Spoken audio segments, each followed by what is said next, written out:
Ruth, uma novelinha, um livrinho, 4 capítulos, que nós estamos mergulhando numa história maravilhosa de amor e redenção. É o nosso 4º encontro. Terminamos na semana passada com aquela narrativa suspensa. E Ruth continuou morando com a sua sogra.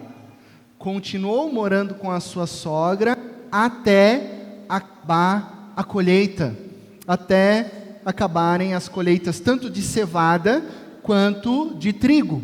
E aqui a gente tem uma informação preciosa, porque o que vai acontecer quando as colheitas se findarem? Seguimos então nessa novelinha cheia de reviravoltas, e hoje eu te convido a você abrir a tua palavra ou acompanhar o texto aqui conosco, no capítulo 3, do Evangelho do nosso Senhor e Salvador Jesus Cristo, a partir de Ruth, o Evangelho antes de Cristo Jesus se encarnar, porque essa história de amor e redenção, ela aponta para Cristo Jesus, o nosso Redentor. Ruth capítulo 3, Ruth fica lá no Antigo Testamento. Ruth, capítulo 3, nós leremos todo o capítulo 3, peço que você acompanhe aqui com atenção o texto que será projetado. Certo dia, Noemi, sua sogra, lhe disse: minha filha, tenho que procurar um lar seguro para a sua felicidade. Boaz, senhor das servas com quem você esteve, é nosso parente próximo. Esta noite ele estará limpando cevada na eira. Informação aqui, eira. Eira era um espaço, uma espécie de pátio para se debulhar os grãos, tanto de trigo quanto de cevada. Então a gente tinha apenas força animal, então o animal passava com uma grande roda, ia esmagando e debulhando, depois o pessoal pegava com a pá, jogava para cima, vento tirava a palha, ficava os grãos, palha servia para alimentar os animais, os grãos para nós nos alimentarmos e vender depois. Então, olha só a dica de Noemi. Essa noite, Boaz estará limpando cevada na eira. Versículo 3, lave-se, perfume-se, vista sua melhor roupa e desça para a eira. Guarda essa informação. Ruth, é hora de se vestir, toda poderosa, diva, vai para a eira. Mas não deixe que ele perceba você até que tenha comido e bebido. Quando ele for dormir, note bem o lugar em que ele se deitar. Então vá, descubra os pés dele e deite-se. Ele lhe dirá o que fazer. Versículo 5. Respondeu Ruth: farei tudo o que você está me dizendo. Então ela desceu para a eira e fez tudo o que a sua sogra lhe tinha recomendado. Quando Boaz terminou de comer e beber, ficou alegre e foi deitar-se perto do monte de grãos. Ruth aproximou-se sem ser notada, descobriu os pés dele e deitou-se. No meio da noite, o homem acordou de repente, ele se virou e assustou-se ao ver uma mulher deitada aos seus pés. Quem é você? Perguntou ele. Sou sua serva Ruth. Disse ela: estenda a sua capa sobre a sua serva, pois o Senhor, você Boaz, é resgatador. Boaz lhe respondeu: o Senhor, o nosso Deus, a abençoe, minha filha. Esse seu gesto de bondade é ainda maior do que o primeiro, pois você poderia ter ido atrás dos mais jovens, ricos ou pobres. Agora, minha filha, não tenha medo, farei por você tudo o que me pedir. Todos os meus concidadãos sabem que você é mulher virtuosa. Mulher virtuosa. É verdade que sou seu resgatador, mas há um outro que é parente mais próximo do que eu. Passe a noite aqui, de manhã veremos. Se ele quiser resgatá-la, muito bem, que resgate. Se não quiser, juro pelo nome do Senhor que eu a resgatarei. Deite-se aqui até de manhã. Ela ficou deitada aos pés dele até de manhã, mas levantou-se antes de clarear para não ser reconhecida. Boaz pensou: ninguém deve saber que esta mulher esteve na eira. Por isso disse: traga-me o manto que você está usando e segure-o. Ela o segurou, e o homem despejou nele 6 medidas de cevada e o pôs sobre os ombros dela. Depois ele voltou para a cidade. Quando Ruth voltou à sua sogra, esta lhe perguntou, né? Tipo, e aí, filho, o que aconteceu? Como é que foi essa noite? Conta tudinho, sogra. Aí, continuou, Ruth lhe contou tudo o que Boaz lhe tinha feito. E acrescentou, olha, ele me deu estas 6 medidas de cevada, dizendo, não volte para sua sogra de mãos vazias, mas cerca de 15 quilos de cevada de grãos. Lembre-se, Noemi, no passado, é aquela que falou, saí de mãos cheias da minha casa, e agora estou de mãos vazias. E agora, ironicamente, ela recebe a sua nora com as mãos cheias, para que Noemi não fique de mãos vazias. Esse é o cuidado do Senhor sobre a vida dessas mulheres. Versículo 18, disse então Noemi, agora espere minha filha, até saber o que acontecerá. Sem dúvida, aquele homem não descansará, enquanto não resolver esta questão hoje mesmo. Feche seus olhos, vamos orar mais uma vez. Oh Deus, obrigado, Pai, pela Tua palavra, tão rica, tão preciosa, e nessa narrativa, cheia de reviravoltas, cheia de suspense, drama, sofrimento, amor, resgate, que o Senhor nos ensine a perceber que nós fazemos parte da Tua grande história, da Tua grande narrativa, e que o Senhor é o nosso resgatador. Que a gente possa perceber nessa narrativa que aponta para Cristo Jesus, o Teu poder, o Teu cuidado, o Teu sustento nas nossas vidas.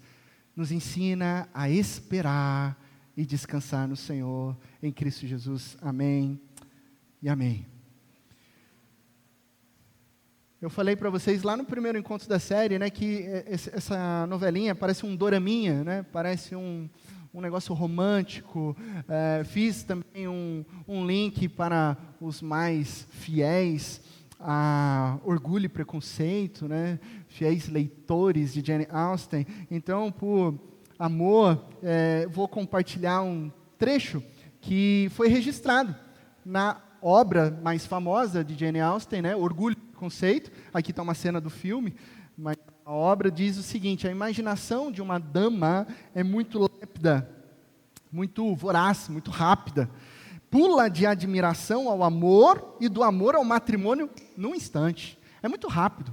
Pula, admirou, amor. Amor, está pensando em casamento.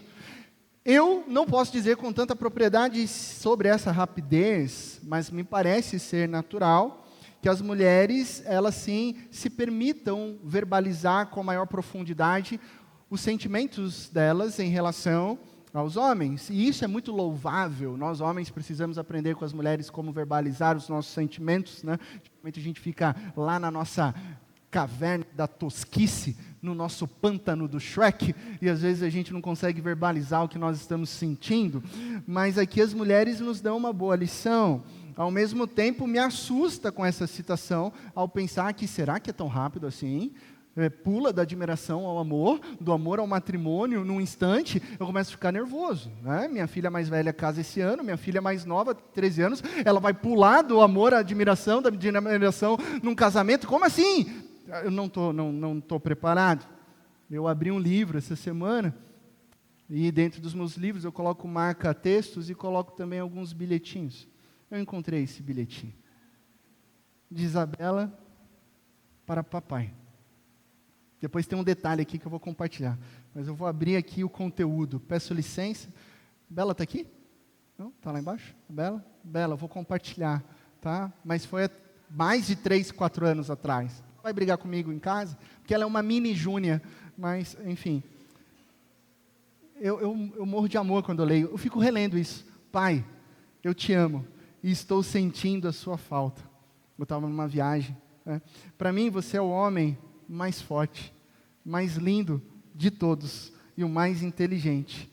Eu vou te amar para todo sempre. Como que eu posso pensar que daqui a pouco vai aparecer um barbudo lá e levar essa menina de mim?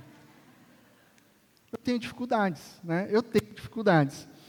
Esse detalhe, aqui na frente do bilhetinho está, né, todo desenhado com o coração de Isabela para papai. Só que não é só papai que está escrito aqui. Não sei quantos conseguem ver. É papai, fortão e lindão. Guarda essa informação. Porque hoje, quando ela está na adolescência, eu me preocupo com outra coisa. O que um pai de meninas deseja para as suas filhas? Essa é a minha oração. Obviamente, ela vai casar. Obviamente, eu e a minha esposa oramos para que seja alguém especial na vida dela. E o que uma mulher espera de um homem? E por que eu li aqui a capa desse bilhetinho? Porque quando ela fala lindão e fortão, mulheres esperam de homens amor pactual e proteção. Está implícito aqui. Ela era uma menina, criança, mas ela já via na figura masculina a segurança e a proteção que um pai dá para suas meninas. É o que Noemi espera que aconteça para Ruth. É o que Ruth precisa, alguém que a ame de maneira pactual e alguém que a proteja. E é o que todos nós, homens e mulheres, em última instância também ansiamos. E Deus, neste capítulo, age na espera dessas mulheres. Por isso que o nosso tema nessa manhã é esse. Pode passar mais um. Isso. Do início espera. Esse é o nosso tema. O início, ou melhor, um recomeço na vida de Noemi, que espera para sua nora o que ela revela no verso 1 que nós lemos. Minha filha, eu tenho que procurar um lar seguro para você. Eu preciso que você fique em paz e em segurança. O que Ruth precisa é de um abrigo, é de segurança, é de proteção, e que obviamente um marido tem que prover.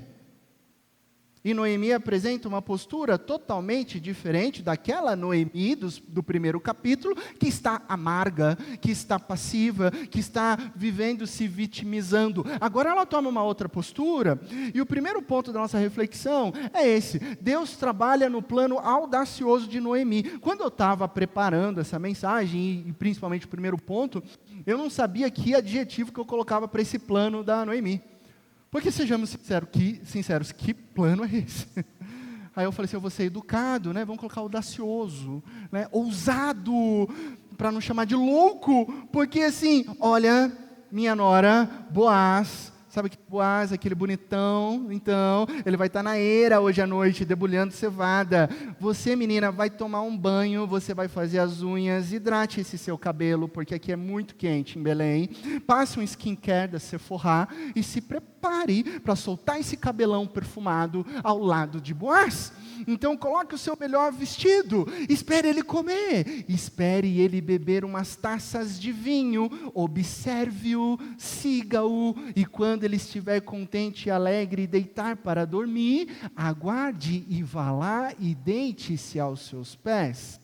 Quando ele perceber que você está deitado aos pés dele, aguarde, ouça, ele vai dizer o que fazer. Calma. Que plano é esse? Que plano é esse? Não temos como falar algo diferente. Esse plano é arriscadíssimo. É arriscadíssimo. Poderia dar errado por diversos fatores. Primeiro, Boaz já poderia interpretar mal a atitude de Ruth. Ele poderia falar, opa, que mulher é essa? O que ela está querendo? Como assim? Que intenção está por trás disso?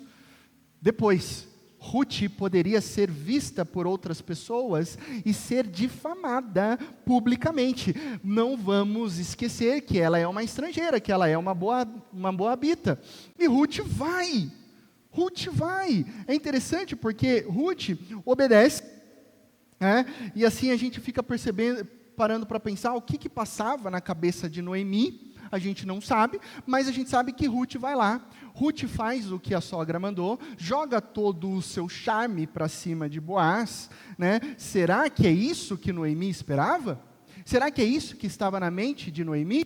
O tomar banho, o se perfumar? Ah, já sei, esse é o plano de Noemi. Então ela vai seduzir, ele não vai aguentar, ele está lá sozinho, ele vai cair na armadilha sedutora dela e pronto, eles se conheceriam de uma maneira íntima e aí o plano daria certo, porque daí Boaz estaria amarrado com Ruth. Será que esse era o pensamento inicial de Noemi? Resposta, não dá para saber. Não dá para saber. O texto é irônico.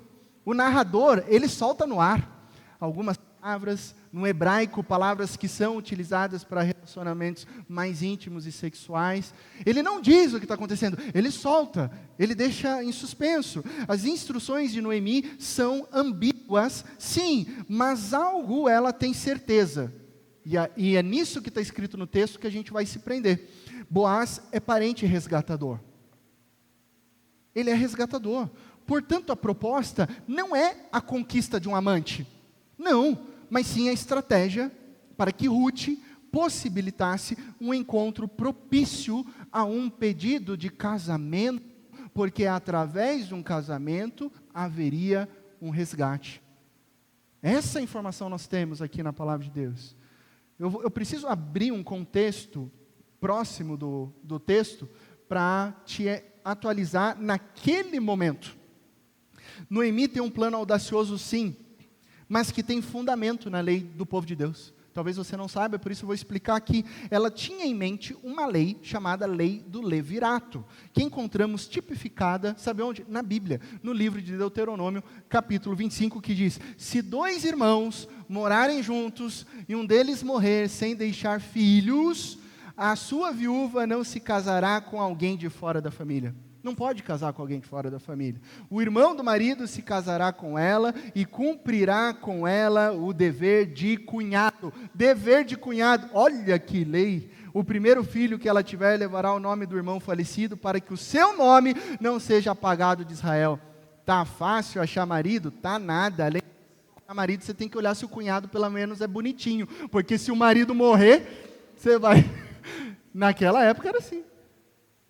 Mas tinha um propósito: resgate das terras, resgate do nome, resgate da pessoa, porque uma viúva naquela época morreria de fome se ela não tivesse filhos homens. Então Noemi, inteligentemente, sugere uma aplicação abrangente da lei do levirato. Por que ela é inteligente e amplia? Porque a lei era sobre o cunhado. Boaz não é cunhado, Boaz é um parente.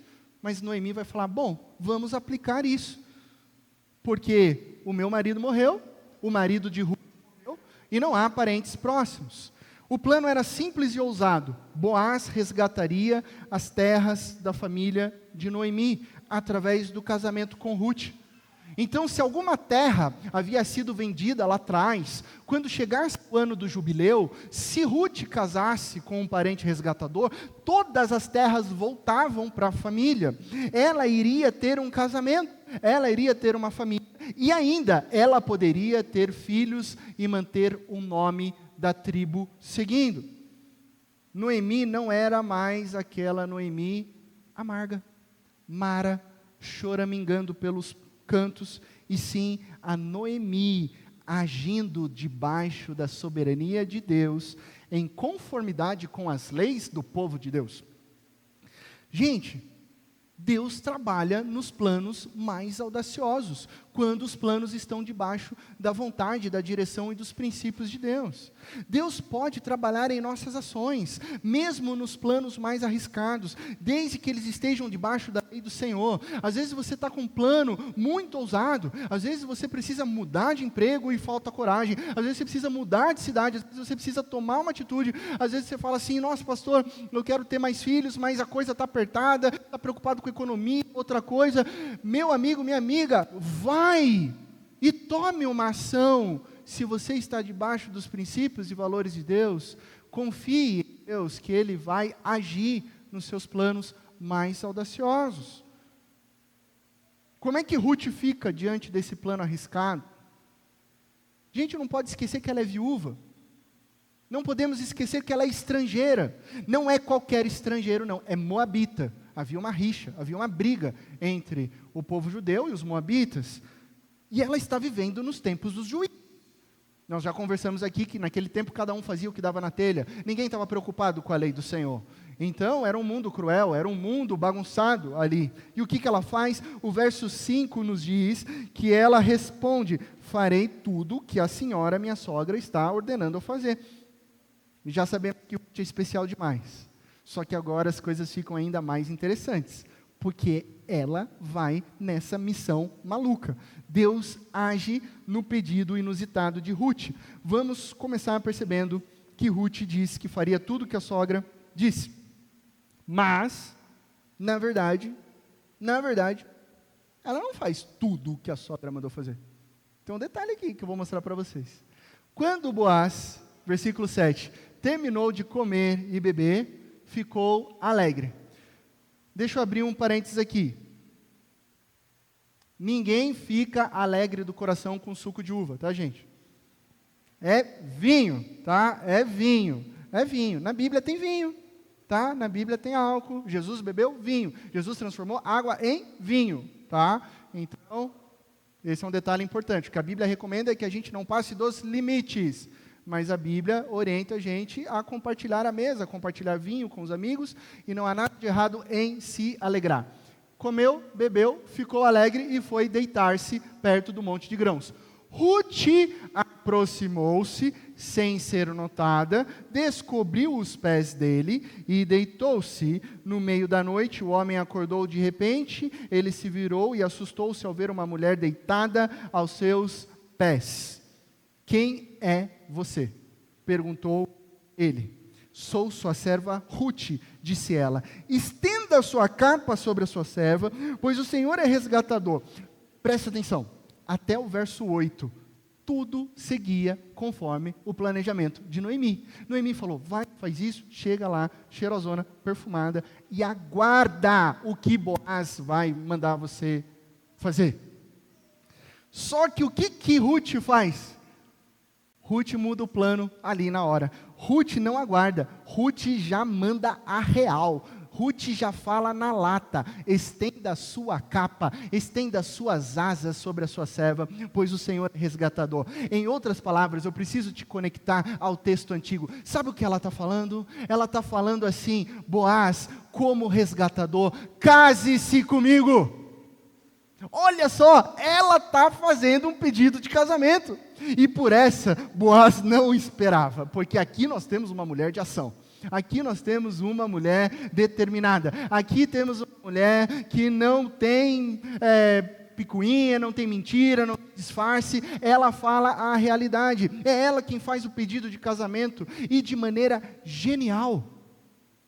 De maneira honesta. De maneira transparente. E de maneira que está debaixo da vontade de Deus. E ela está se arriscando. Até os dias de hoje, não é natural que a mulher vá pedir um homem em namoro ou em casamento. Né? Às vezes elas ficam dando indireta, né? Porque o cara parece que não pede. Tá, né? Ah, nossa, estou lendo um gibi aqui. Então a gente está, 5 anos juntos, né?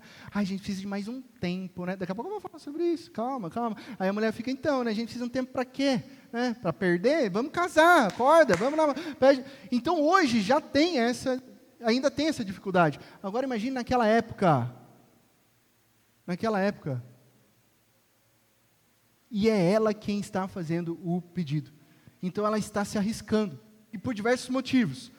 De novo, por ser moabita, ela ou nova demais, ou até mesmo pelo fato dela ser mulher, ela poderia ser rejeitada. Ela poderia tomar um fora, ela poderia tomar um não. Só que ela é determinada, ela é muito inteligente, pois caso vocês não se lembram, eu vou refrescar a memória de vocês com um fato interessantíssimo do texto da semana passada. Nós estávamos em Ruth capítulo 2.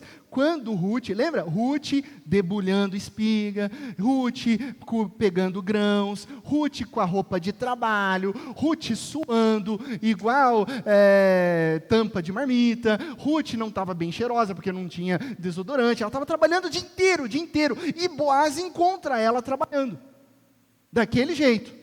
E quando o Boaz encontra ela trabalhando, suando, com o cabelo todo desarrumado, ele chega e diz o que no verso 12? Ele diz o seguinte, que você seja ricamente recompensada pelo Senhor, o Deus de Israel, sob cujas asas, e aqui guarda essa expressão hebraica, kanap, você veio buscar refúgio, sob cujas asas você veio buscar refúgio, que você receba a bênção do Senhor, que o nosso Deus com as suas canapes, com as suas asas de refúgio, de proteção, de segurança para a sua vida. Capítulo 2. Quem falou? Boaz. Ele falou. Maridos, aprendam. Falou uma vez para a mulher, elas não esquecem. Não é? Falou que vai arrumar o varal, ela não vai esquecer. Às vezes ela é meio apressada, acaba cobrando de 6 em 6 meses. Né? E aí você fala, calma, já vou arrumar. Ela não esquece. Ruth não esqueceu. Ah, que bom que você falou isso. Que bom, que bom. E agora, mas antes, né? Opa, volta. Mas antes, a gente pergunta, quando Boaz disse isso, será que ele riscou os olhos para ela? Será que ele falou, olha só, quem é ela?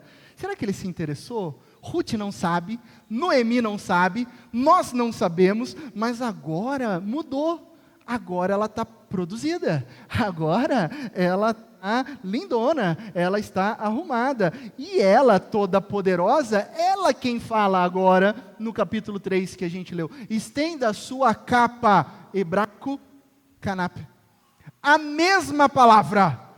Estenda a sua capa, ou seja, estenda as suas asas sobre a sua serva, pois o Senhor é resgatador. Que genial.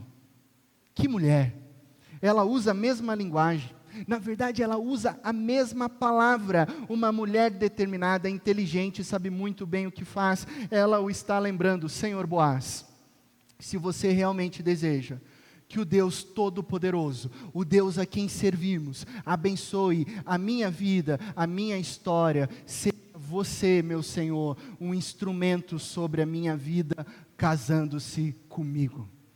Isso é maravilhoso. Isso é lindo, isso é desafiador, isso é um princípio, direta, certa, virtuosa. O texto bíblico diz que ela é mulher virtuosa.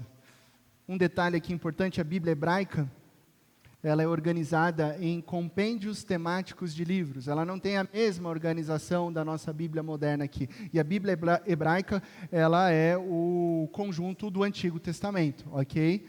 E nessa organização da Bíblia hebraica, os livros estão dispostos em ordens distintas da nossa. Eu vou te contar um detalhe. Sabe o livro de Provérbios? Ele termina com o capítulo 31. O que é o capítulo 31? Alguém lembra? É sobre a mulher virtuosa. Quem é a mulher virtuosa, o que ela faz, como ela se porta, como ela é vista na cidade, na porta da cidade, todos os cidadãos sabem quem ela é, pelo amor, pela diligência, pelo trabalho. E a grande pergunta do capítulo 31 é, mulher virtuosa, quem a achará? Na organização da Bíblia hebraica, o próximo livro é Ruth.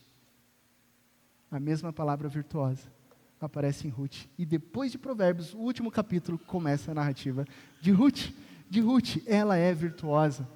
Então, se alguém olha para esse texto e tem conotação sexual, sim, mas não houve nada ali. Não houve nada. Tem a conotação, tem a ironia, mas ela se mantém ali pura, porque ela é virtuosa. Ela é virtuosa. Agora, Deus age no pedido inusitado de Ruth. Eu acho engraçado imaginar como é que fica a cara de Boaz, né? Opa, talvez, né?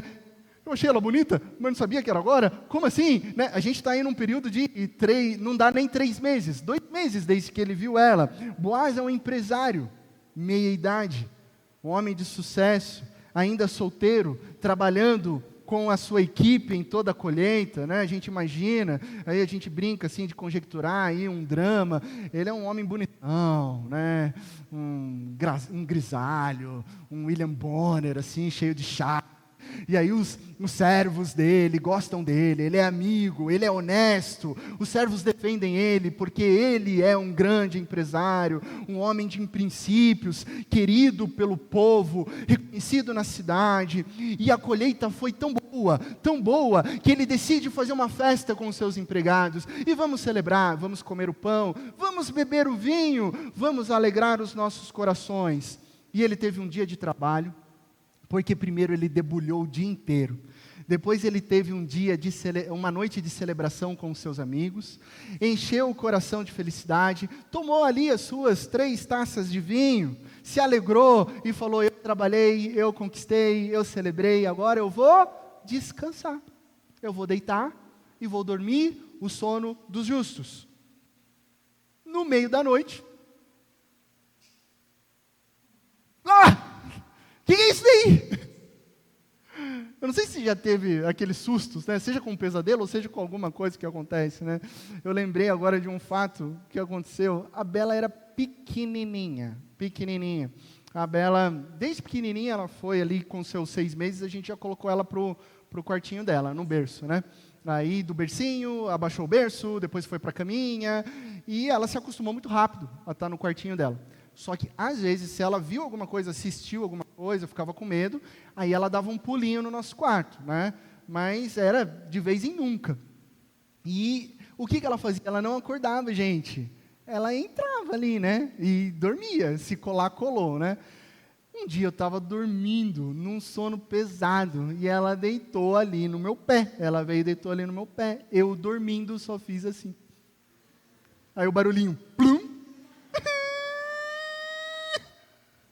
E eu assim, o que está acontecendo? Sei lá o que, né? Porque depois que você vira pai, depois que você vira mãe, o teu sono não é mais pesado, né? Qualquer barulho você acorda assim, meu Deus, o que está acontecendo? Aí eu acordei, o que está acontecendo? Ela estava chorando no chão. Aí a Júnia já brigou comigo, você chutou a criança. Eu falei, mas eu não sabia que tinha uma criança aqui. Né? Então imagina, guardadas as devidas proporções, Boaz não tem luz, está escuro, o que é isso? E aí ele vê uma mulher. Ele acorda,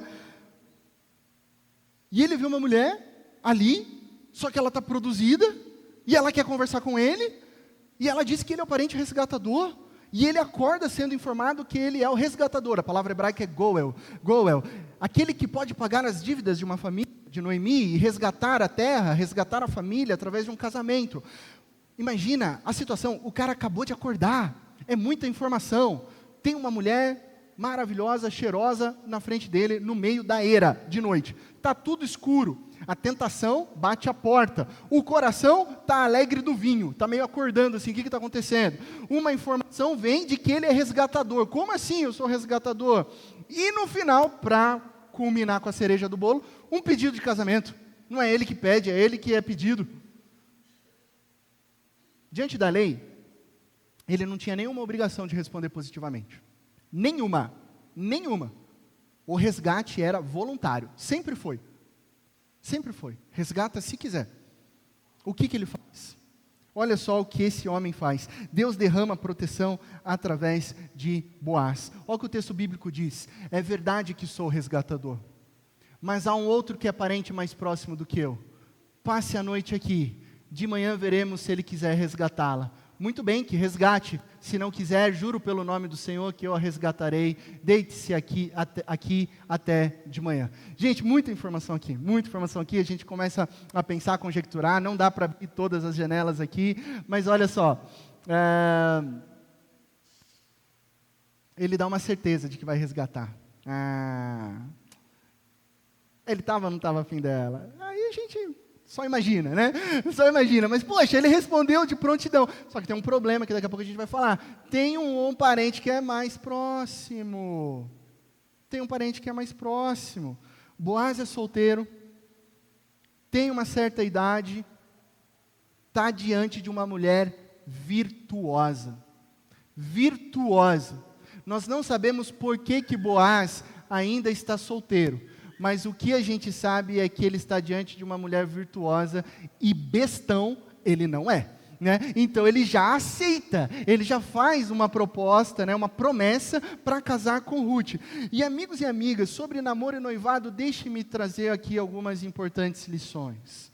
A primeira delas é que a diferença de idade e diferença de classe social jamais foram impedimento para um casamento bíblico. Jamais. Aqui a gente tem uma história de um homem mais velho casando com uma jovem, de um homem muito rico e de uma jovem que não tinha nada, de um homem do povo natural o judeu, de Israel, e uma mulher que é estrangeira. Então isso nunca foi impedimento, nunca foi para um casamento bíblico. Aí ele olha e fala assim, por que Ruth não foi atrás dos novinhos? Boaz elogia ela não foi atrás dos novinhos, ele fala assim, glória a Deus pela sua vida, porque você não procurou nenhum jovem, rico ou pobre, você veio atrás de mim, portanto, você é mulher virtuosa. O que eu digo para você jovem, para você moço e moça, namorado, namorada, noivo e noiva, não coloque barreiras que Deus não coloca. Não crie leis que não estão na palavra de Deus. Não inventa moda e regras que não estão aqui, porque o nome disso é legalismo.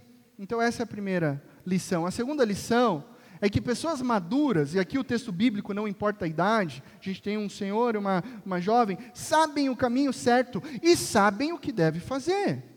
Deixa eu te dar uma informação, eles se conheceram fazia 2 meses. Gente, 2 meses. Não deu 3 meses. Talvez 9, 10 semanas. A gente faz esse cálculo por causa do tempo da colheita, né? Então a gente consegue mensurar quanto durava o tempo da colheita. Ruth vai lá, faz a parte dela, investe no look e propõe um casamento. Boaz não titubeia, Boaz não fica com medo, Boaz não solta, eu preciso de um tempo para saber se você é a mulher certa ou não é certa. A gente precisa namorar em um período específico, acho que é 6 meses, não é melhor 1 ano, não é melhor 2 anos, não é melhor 3 anos. Não, primeiro eu preciso de um tempo para consultar o Senhor, aí eu vou consultar o profeta, depois eu vou consultar o sacerdote, depois eu fiquei sabendo que tem um outro sacerdote em outra cidade, eu vou lá em outra cidade, aí eu vou perguntar para o pastor da IP Park, depois eu vou perguntar para o pastor, o Roberto Brasileiro da IPB, e depois, não fica assim não. Sabe por quê? Ele não é inseguro, ele é homem, ele é maduro, ele sabe que é ele quem leva a proteção, ele sabe que é ele que leva a segurança, e ele diz com todas as palavras, ele não fala eu acho, ele não fala vou ver, vou pensar, me manda um WhatsApp, eu vou perguntar para alguém, vou pedir um conselho. Ele diz, eu juro, Ruth, juro pelo nome do Senhor, o Deus eterno, Yahweh, que eu a resgatarei, se o outro não resgatar você. Ele já fez um compromisso. Caras maduros sabem para onde vão. Eles não precisam de nada além da certeza que estão diante de uma mulher virtuosa, que pertence ao Senhor, que tem um bom trabalho e que vai glorificar Deus com o casamento. Terceira lição. Fica a dica para as noivas lembrarem isso aos seus noivos durante a semana. Pode dar cutucadinha agora, tá vendo? Quando você vai casar comigo? A terceira preciosa lição é, a pessoa certa é aquela que tem o coração certo, é aquela que guarda o coração em Deus. Sabe a pessoa certa? Sabe, os poetas já disseram, né? Fábio Júnior falava, né? A metade da laranja, né? A metade da laranja. Cadê minha metade da laranja? Cadê minha alma gêmea, né? Quem que é essa pessoa certa? É a pessoa que tem um coração em Deus. Esse é o ponto. Ruth é uma viúva moabita. Lembre-se disso. Existe uma ideia hoje, vamos trazer para os nossos dias, existe uma ideia hoje no meio gospel que a moça para casar, abre aspas, a moça para casar é aquela que nasceu num lar cristão, que viveu uma vida perfeitinha, que se veste com tal roupa assim, que fala do tal jeito assim, e que ela seja virgem. Só que eu vou dizer uma coisa para vocês. Em nenhum momento Deus exige isso. O que Deus exige é que nós nos unamos em matrimônio com pessoas que pertencem a Ele, com pessoas que querem viver para Ele, independente se nasceu na igreja ou se depois na fase adulta teve um encontro com Jesus. É sobre isso que a Bíblia diz. É sobre coração, não é sobre passado perfeito, mas sim sobre ser um presente alicerçado em Deus. Eu vou dizer uma coisa, tem muitos homens por aí, moços, ignorantes e tolos, que estão deixando de desfrutar de um casamento abençoado com várias Ruths, porque eles exigem delas um passado perfeito que nem eles, pecadores, possuem, mas que ficam impondo pesos e medidas cruéis sobre as mulheres. O que não é isso, senão aquilo que Jesus falou no Novo Testamento: fariseus, hipócritas, mentirosos. Acorda para a vida. O que se precisa para casar é ter um coração fiel em Deus. E não ficar contabilizando o passado, culpando o passado de uma moça que não tinha sido encontrada por Jesus. Contabilizando, falando sobre o passado. Em Cristo Jesus, o passado fica para trás, o presente é um novo. A Bíblia nos ensina que em Cristo tudo se faz novo, e as coisas velhas ficam para trás, o passado é levado em Cristo Jesus. Nele nós somos novas criaturas. Ruth é, segundo o texto bíblico, uma mulher virtuosa, uma mulher para casar, porque o coração dela está no Deus verdadeiro. Boaz sabe disso. Então Boaz é um exemplo de masculinidade bíblica. Atenção, pais de meninas, ensinem as suas meninas a procurarem alguém como Boaz. Trabalhador, generoso, piedoso, que entende o que é amor pactual, que entende o que é um compromisso. Eu prometo te amar, eu prometo cuidar de você, eu prometo dar a minha vida a você. É aquele que honra, é aquele que protege, é aquele que deseja consumar a sua aliança num casamento. Então Deus derrama proteção através de Boaz. Amigos e amigas, assim como Ruth, todos nós precisamos de amor pactual e proteção. A má notícia é que por causa do pecado, nós não podemos resolver os nossos problemas por nós mesmos. Nós não conseguimos, por causa do nosso pecado, vestir uma roupa bonitinha e ser alvo do amor de Cristo Jesus. Colocar um perfume que disfarce o cheiro do pecado. Mas a boa notícia é que há um resgatador.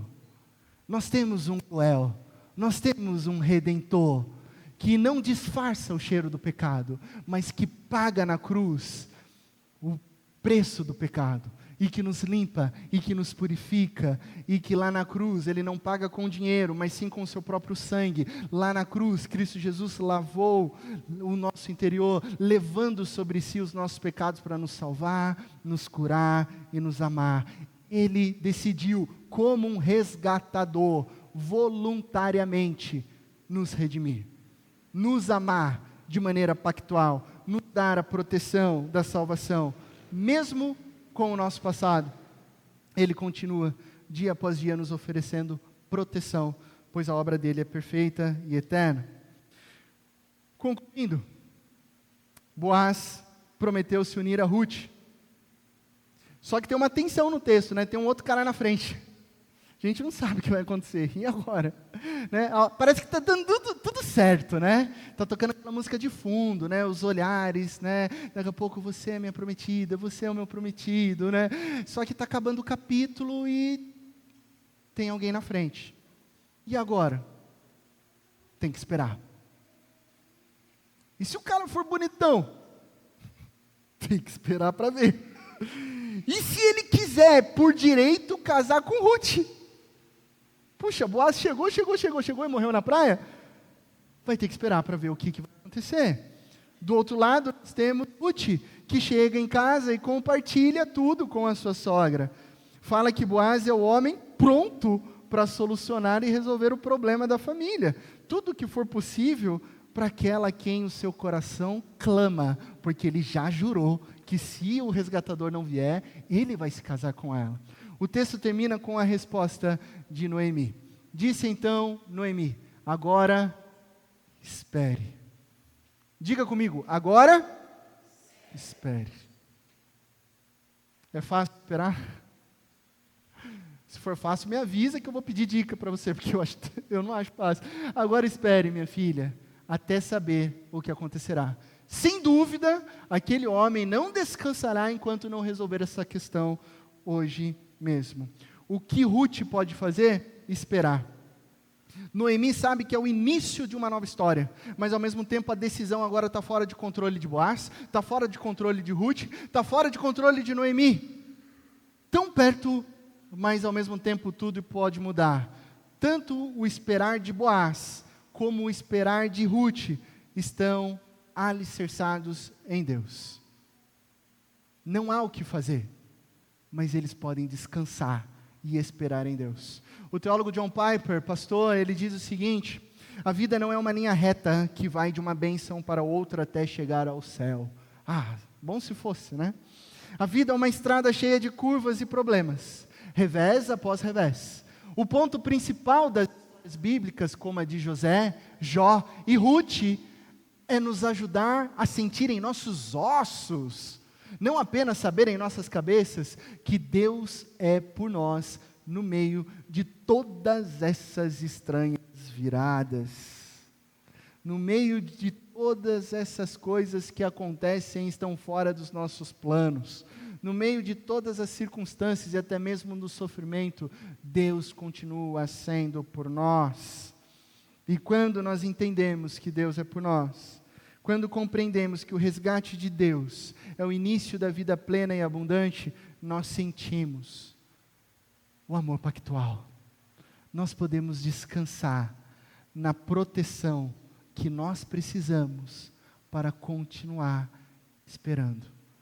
O esperando de esperançar, de colocar a esperança no lugar certo em Cristo Jesus, em cada palavra, em cada ação, em cada relacionamento, em cada sonho. Decida esperar em Deus, na certeza de que o Cristo ressurreto, o Cristo que morreu na cruz por mim e por você, Ele não vai descansar enquanto Ele não completar a obra que Ele já iniciou em nós.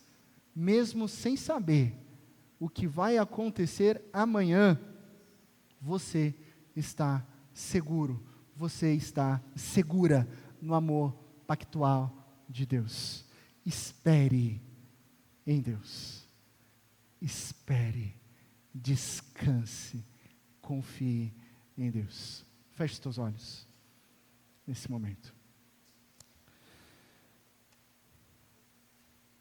Se você está aqui nessa manhã, e se você foi tocado por essa mensagem, isso é a prova de que Jesus já começou a boa obra na sua vida. Se você anda ansioso, se você anda ansiosa, a palavra é: descanse em Deus. Se você ainda não entregou o seu caminhar para Cristo Jesus, e hoje você reconhece que precisa de um resgatador, você precisa de alguém que purifique o seu interior e transforme a sua vida, dê uma nova direção, um novo caminhar, uma nova história, onde as coisas velhas ficam para trás e tudo se faz novo. Então diga em seu coração, ore nesse momento: Cristo Jesus, eu me arrependo dos meus erros, perdoa-me, purifica-me, resgata-me. Inicia, Senhor, a sua obra em mim, para a sua glória. Ore a Deus, diga a Ele: purifica-me, Senhor, faz uma nova história. E para você que já entregou a sua vida para Jesus, mas que foi tocado por essa mensagem amanhã, aprecie a espera. Cristo Jesus te chama. Cristo Jesus está agindo em sua história. Espere em Deus. Esperar é caminhar. Ore ao Senhor. Ó Deus, me ensine a descansar. Ó Deus, me ensina a confiar em Ti, mesmo sem saber o que amanhã me espera. Eu confio, eu descanso.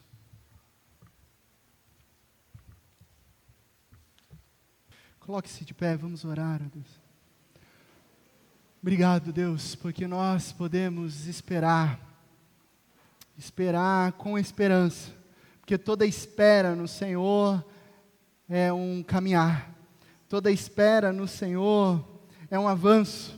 Esperar no Senhor não é ficar parado, não é ficar estagnado, mas é ter a confiança de que o Senhor está agindo sobre as nossas vidas, que o Senhor está operando sobre o nosso viver, e por isso nós podemos dizer, aleluia, louvado seja o teu santo nome. Nós esperamos no Senhor, ó Deus. Nós esperamos na certeza de que o Senhor tem promessas pactuais. O Senhor é um Deus de aliança, que não falha e jamais falhará. E nós olhamos nessa narrativa tão linda, e que a princípio é uma história de amor romântica entre Ruth e Boaz, mas que numa camada mais profunda nós vemos que aponta para o verdadeiro resgatador, Cristo Jesus, o nosso Senhor. Obrigado porque toda palavra aponta para Cristo, e Ele nos chama, Ele nos resgata de nós mesmos, Ele limpa o nosso passado, Ele nos purifica, e nós como igreja somos declarados pelo próprio Cristo que nós somos noiva, e Ele é o nosso noivo, e Ele prometeu casar conosco, e Ele voltará, e nós celebraremos com Ele uma festa, onde não haverá mais sofrimento, onde não haverá mais dor, onde não haverá mais morte, nem doenças, nem choro, porque o Senhor enxugará dos nossos rostos todas as lágrimas. Obrigado por isso, Deus. Obrigado porque podemos esperar e nos alegrar no Senhor. Obrigado porque esse é o início da espera. A espera que é caminhar, a espera que aponta para Cristo Jesus. Que o Senhor renove o nosso interior, e que saiamos daqui agora cheios dessa Tua presença, na certeza de que não importam as circunstâncias, o Senhor está trabalhando, o Senhor está agindo, nos nossos sonhos, nos nossos relacionamentos, nas nossas vocações. Nós colocamos a nossa esperança no Senhor, ó Deus, sabendo que no Senhor nós vamos prosseguir, porque esperar é caminhar. E agora, irmãos e irmãs, ide em paz, e que a maravilhosa graça de nosso Senhor e Salvador, Cristo Jesus, que o amor incalculável de Deus, o nosso eterno Pai, que as consolações, a presença e o poder do Santo Espírito de Deus, estejam com todos vocês, não somente nessa linda manhã, mas para todos sempre. Amém e amém. Que Deus te abençoe, na mais absoluta certeza de que em Cristo Jesus todas as coisas ficarão bem.